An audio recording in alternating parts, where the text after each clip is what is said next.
Hello friends, GST 2.0 September 22 అంటే ఈ రోజు నుంచి దేశవ్యాప్తంగా జిఎస్టీ 2.0 అమలు కాబోతుంది. ఇప్పటి వరకు ఉన్న జిఎస్టీ విధానం వల్ల ఏం జరిగింది, ప్రజలు లాభపడ్డారా లేదా, అసలు ఎందుకు జిఎస్టీ 2.0ను అనౌన్స్ చేయాల్సి వచ్చింది అన్న దాని గురించి మనం ఈ వీడియోలో మాట్లాడుకుందాం friends. GST goods and service tax, దేశవ్యాప్తంగా వివిధ ట్యాక్స్లు ఉండేటివన్నీ VAT, service tax, excise duty లాంటివన్నీ ఒకే ట్యాక్స్ విధానాన్ని దేశవ్యాప్తంగా అమలు చేయాలన్న ఒక గొప్ప నిర్ణయంతో తీసుకొచ్చిందే ఈ జిఎస్టీ. ఒకే దేశం ఒకే పన్ను అనేది కూడా ఈ జిఎస్టీ యొక్క నినాదమే.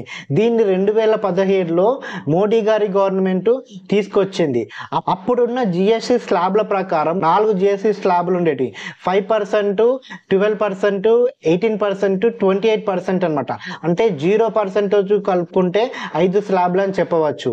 ఇక్కడ 28%లోకి చాలా వసూలు రావడం వల్ల ప్రజల్లో ఒక అసంతృప్తి వచ్చిందన్నట్టుగా అనలిస్టులు, ఫైనాన్షియల్ ఎక్స్పర్ట్లు చెప్తుండేవారు. అండ్ అంతేకాకుండా దేశ ప్రజలు ఉపయోగించే డైలీ వసూలను కూడా 12%లోకి 5%లోకి తీసుకురావడము, అంటే పాల లాంటివి, పిండి లాంటివి దేశ ప్రజలు డైలీ యూజ్ చేసే వాటిని ఈ జిఎస్టీలోకి తీసుకురావడం చాలా మందిలో ఆగ్రహం లేపింది. ఎలక్ట్రానిక్ వస్తువులు కొనుక్కోవాలన్నా వాటిని 18%, 28%కు తీసుకురావడం వల్ల కూడా అసంతృప్తి చెలరేగింది అప్పట్లో. ముఖ్యంగా జీవిత బీమా, లైఫ్ ఇన్సూరెన్స్ లాంటివి తీసుకునే వాళ్ళకి, హెల్త్ ఇన్సూరెన్స్ తీసుకునే వాళ్ళకి కూడా 18% జిఎస్టీ విధించడము, ఇది చాలా హేట్రేట్ ఈ గవర్నమెంట్ పైన తీసుకురావడానికి కారణమైంది.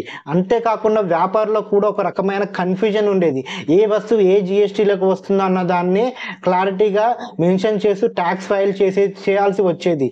దీనికోసం సపరేట్గా ఎంప్లాయీస్ పెట్టుకోవడం వల్ల జిఎస్టీ అనేది వాళ్ళకు భారంగా మారుతుంది, ఇలాంటి ఉపయోగం లేదన్నట్టుగా కూడా చాలా మంది చిన్న చిన్న వ్యాపారాలు అనుకునేవాళ్ళు.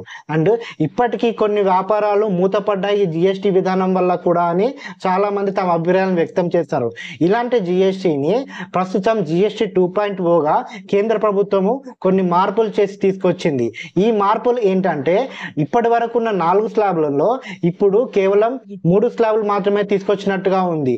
అండ్ దీంట్లో 2 మాత్రమే అత్యధికంగా ఉన్నట్టుగా 5%, 18% అన్ని ప్రోడక్ట్స్ దీంట్లోనే వచ్చేలాగా డిజైన్ చేసినట్టుగా తెలుస్తుంది. అంటే 0 and 40% కూడా ఉన్నాయనుకోండి. 40%లో చాలా లగ్జరీ ఐటమ్స్ వచ్చాయి. దానివల్ల మిడిల్ క్లాస్ వాళ్ళు, లోయర్ మిడిల్ క్లాస్ వాళ్ళు ఎలాంటి ఎఫెక్ట్ అవ్వరు అనుకోండి.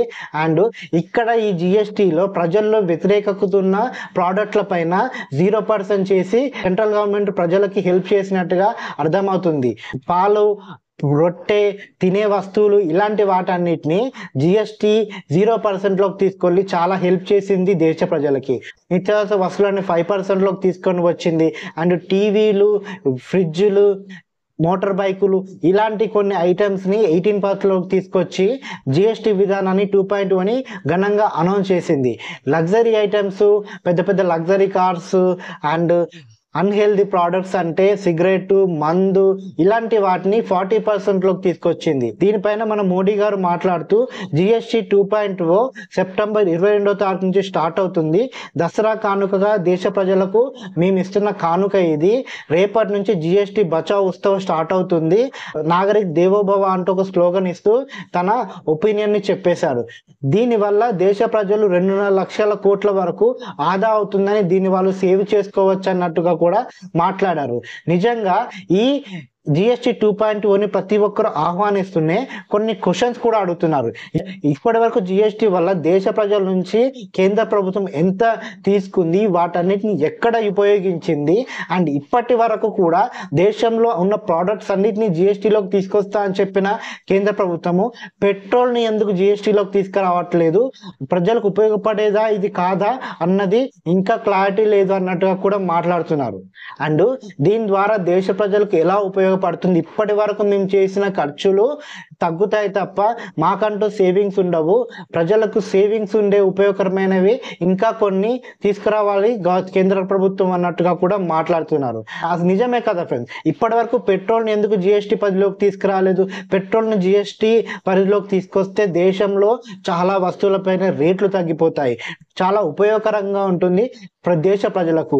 ఇక్కడ రాష్ట్ర ప్రభుత్వాలు అడగటం లేదు, కేంద్ర ప్రభుత్వము చేస్తామని చెప్పటం లేదు అన్నది ప్రతి ఒక్క భారతీయుడి మనసులో ఇప్పటికీ ఉంది. అసలు ఈ జిఎస్టి విధానం వల్ల, ఈ జిఎస్టి 2.0 వల్ల ఎవరికి లాభమని మీ ఒపీనియన్? నిజంగానే దేశ ప్రజలకు సేవింగ్స్ భారీగా పెరిగిపోతాయి అంటారా? మీ ఒపీనియన్ కామెంట్ బాక్స్లో తెలియచేయండి. అండ్ మరోసారిగా మా ఛానల్కి వస్తే ప్లీజ్ మా ఛానల్ని సబ్స్క్రైబ్ చేసుకోండి. మాకు మీ సపోర్ట్ ఇస్తూనే ఉండండి. Thank you friends.